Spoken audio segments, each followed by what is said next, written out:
또한 점유권에 관한 설명으로 틀린 것은 자 1번 조문 나왔네요.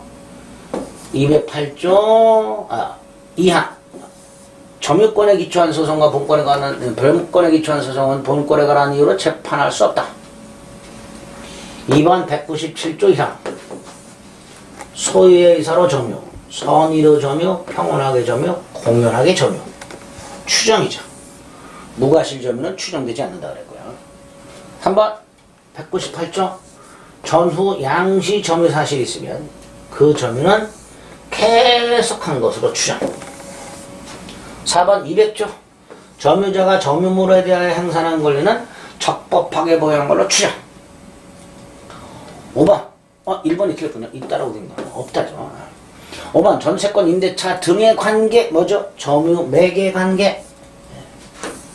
점유 매개 관계에 기초해 타입 예를 들어 임차인 으로 하여금 물건을 점유하게 한 자 예를 들어 임대인 간접으로 점유권이 있다. 옳은 증거죠.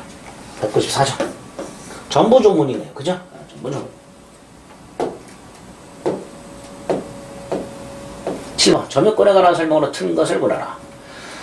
자, 건물의 부지가 된 땅이라고 되어 있죠. 갑소유 땅에 을이 건물을 소유하고 있고 그 건물을 병에게 임대했을 때 이 건물의 부지는 누가 점유하는 거냐? 잊지 마세요. 건물 소유자가 점유하는 거다. 건물의 부지가 된 땅은 그 건물의 소유자가 점유하는 거다. 소유자가. 자, 2번 점유양시점에 점유자가 다른 경우라고 되는데 아까 계속 말씀드렸어요. 198조에 의하면 특정 두 시점의 점유 사실을 인정받으면 계속 점유가 추정이 된다고 했습니다. 그런데 우리 대법원은 이걸 확대합니다. 점유양시점의 점유자가 달라도 을이 갑으로부터 점유를 넘겨받았다는 게 증명이 되면 을의 계속 점유도 추정이 됩니다. 그게 2번입니다. 점유양시점의 점유가 달라도 그 둘 사이의 점유 승계가 인정이 되면 승계받은 을이 승계받은 때부터가 아니라 갑이 점유한 때부터 계속 점유한 걸로 추정을 해줍니다. 이게 판례입니다. 3번 적법하게 과실칙한 선의 점유자라고 되어 있죠. 그러니까 뭘 청구 못해요? 통상 피비 청구 못하죠. 4번 점유자가 사기에 의해서 인도했다. 이거 침탈 아니지요? 침탈 아니니까 점유를 관한 조건은 발생하지 않는다. 그렇죠? 5번 197조 2항 선의 점유로 추정되던 놈이 소유권 등의 소송에서 패소를 하게 되면 패소가 확정된 때부터가 아니라 그 소가 제기된 때부터 악의가 된다 그랬죠. 역시 조문 가지고 답이 골라집니다. 그죠? 2번은 판례고요. 1번, 2번은 판례인데 판례를 명확하게 몰라도 조문 가지고 이렇게 답이 골라집니다. 지금 다 그렇죠. 8번 점유자와 회복자와의 관계. 자, 201조, 202조, 203조 그대로 선의 점유자는 과실을 취득할 수 있고 과실을 취득하면 통상 필요비 청구를 못하고 2번 점유자의 귀책 사유로 멸실훼손되면 손해를 배상해야 되는데 소유의 의사가 없으니까 타주죠. 타주이면서 선의는 악의하고 똑같이 전손해를 배상하도록 하고 있죠. 3번 점유물에 관한 비용 상환 조건은 점유자가 선의냐 악의냐를 묻지 않는다 그랬죠. 따라서 악의 점유자에게도 인정이 되죠. 4번 회복자가 법원에 청구하여 상한기간을 허여받을 수 있는 것은 필요비가 아니고 유익비만 된다. 유익비만. 그러니까 4번이 틀린 질문이 되죠. 역시 조문이죠 이것도. 5번 악의 점유자가 과실로 과실을 수치 못했죠. 그러니까 대가를 보상하도록 하고 있죠. 어렵지 않죠. 9번 점유자와 회복자와 관계. 자, 1번 다시 선의 점유자는 과실 수치합니다. 2번 점유자가 점유물 반환 조건을 행사하려면 침탈당한 날부터 1년 내에 해야 되죠. 3번 점유자가 필요비를 지출했습니다. 가액 증가가 현존한 경우에 청구할 수 있다? 아닙니다. 필요비는 그냥 청구하는 거고요. 가액 증가가 현존할 때 청구하는 건 유익비입니다. 유익비입니다. 그러니까 3번 틀렸죠. 4번 방해 염려가 있죠. 그럴 때는 방해 예방과 함께가 아니라 방해 예방 또는 손해배상의 담보를 청구할 수 있도록 되어 있죠. 이름이죠. 5번 점유물이 점유자의 귀책 사유로 멸실됐죠. 소유의 의사가 없는 타주인데 선이 뭐라 그랬죠? 손해 전부를 배상하라. 전손해를 배상하라. 잘 나오는 것들이 있죠. 반복해서 그런 거 기억하시면 점유권 문제 맞출 수 있단 말이죠.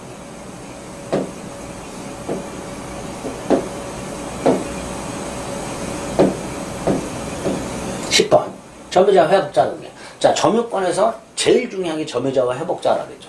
단독으로 이렇게 여러 번 나오게 돼요. 1번 점유물의 과실을 취득한 선의 점유자라고 되어 있죠. 뭘 청구를 못해요? 빨간 걸 받겠네. 통상필요비 청구 못하죠. 빨간 거 말고 노란 거 이렇게. 통상필요비 청구 못하죠. 2번 악의 점유자가 그 귀책 사유로 멸실을 시켰죠. 그럼 어떻게 하라고 했죠? 전손해배상해야 되죠. 현존 이게 범위 내가 아니고요. 회복자의 손해 전부를 배상하죠. 이 틀렸죠. 역시 조문입니다. 3번 악의 점유자는 손해에다가 이자 붙이고 연체이자까지 지급하도록 합니다. 4번 필요비가 아닌 유익비는 가액 증가가 현존하되 청구하죠. 회복자의 선택이 좋자. 그 다음에 5번 유익비는 법원에 청구하여 상환기간을 허여받을 수 있죠. 자, 상환기간을 허여받았다는 건 유익비에 대해서는 아직 변제기, 지급할 날짜가 도래하지 않은 거죠. 유치권 성립하지 않죠. 유치권 성립 요건 중에 하나가 변제기 도래. 변제기가 도래하지 않았으니까 유치권은 성립하지 않는다. 이렇게 되겠죠. 틀린 거 2번.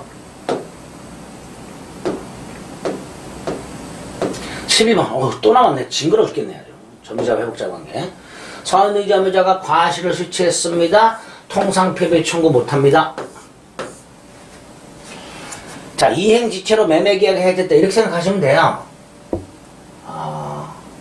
매수인의 대금 미지급을 이유로 매도인이 계약을 해제했다라고 생각하시면 돼요. 이때 선의 점유자의 매수인에게 과실 취득권이 인정이 되는가? 계약이 해제되었을 때는 계약 해제의 법률에서 전부 반환하도 돼. 전부 반환.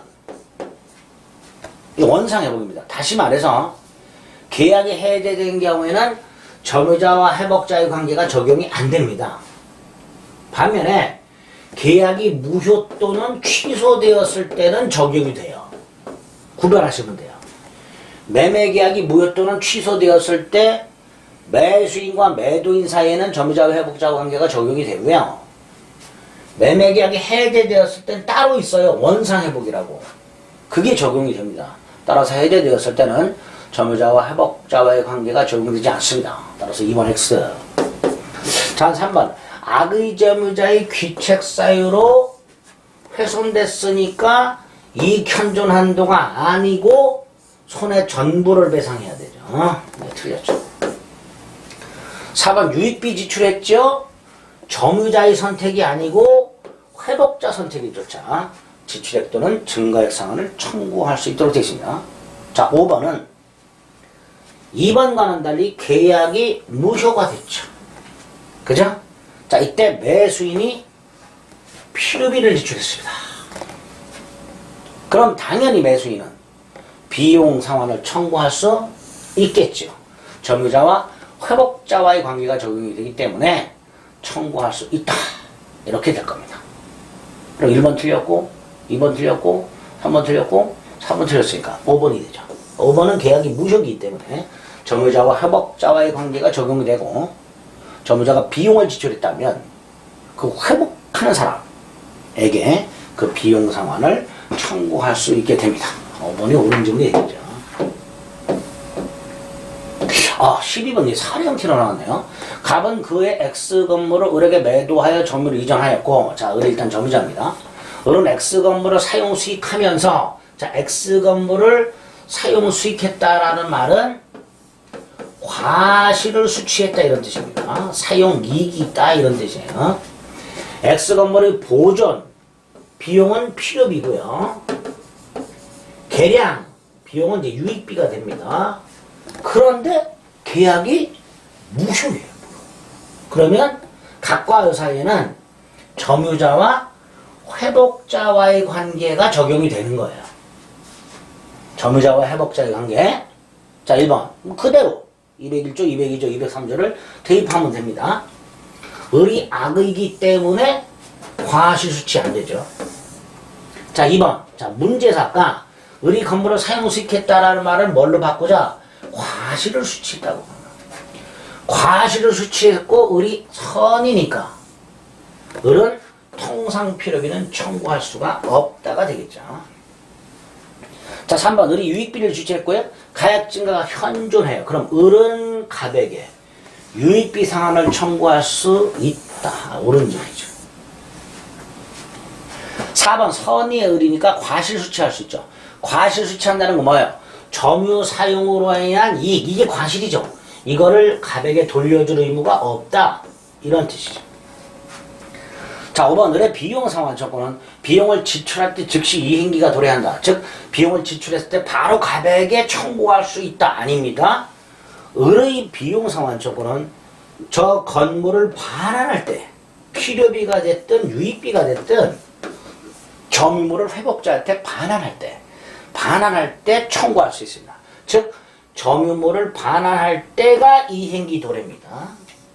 지출할 때가 이행기 도래가 아니고요. 따라서 틀린 점은 이렇게 됩니다. 그래서 옳은 건 3번 이렇게 되겠죠. 그리고 12번 문제 같은 경우는 이게 점유자와 회복자의 관계라는 걸 파악할 수 있어요. 우리가 지금 점유권 파트에서 보기 때문에 점유자와 회복자와의 관계인가 보다 생각하겠지만 이게 실전에서 하면 이게 뭘 물어보는 건지 어딜 물어보는 건지 모르는 경우가 태반입니다. 이렇게 문제를 이렇게 해석할 수 있어야 됩니다. 제일 까다롭게 나왔죠. 그죠? 이런 식으로. 그래서 점유권 문제가 다 끝이 났네요. 자, 물권 강론의 점유권 문제는 12문제가 나왔어요. 그죠? 한 문제 정도 나오는 거예요. 그리고 대부분의 문제가 조문 위주로 답이 골라졌죠. 그런 것들 위주로만 보시고요. 이 마지막 12번 같은 거는 한 단계 꼰 거죠. 이게 점유자와 회복자와의 관계를 물어보는 건지를 파악할 수 있으면 됩니다. 12문제 중에서 지금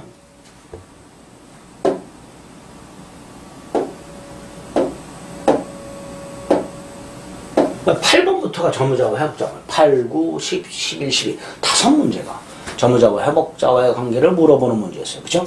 그러니까 좀 위험부담은 있지만 점유권 중에서는 점유자와 회복자와의 관계만 달달달달 봐도 맞출 수 있는 절반 정도 확률이 있고 그죠? 조금 더 맞추고 싶으면 이제 조문 제가 확인해 드렸던 거 그거 확인해 주시면 되겠습니다. 자, 다음 시간에 이제 소유권 하겠습니다. 수고하셨습니다.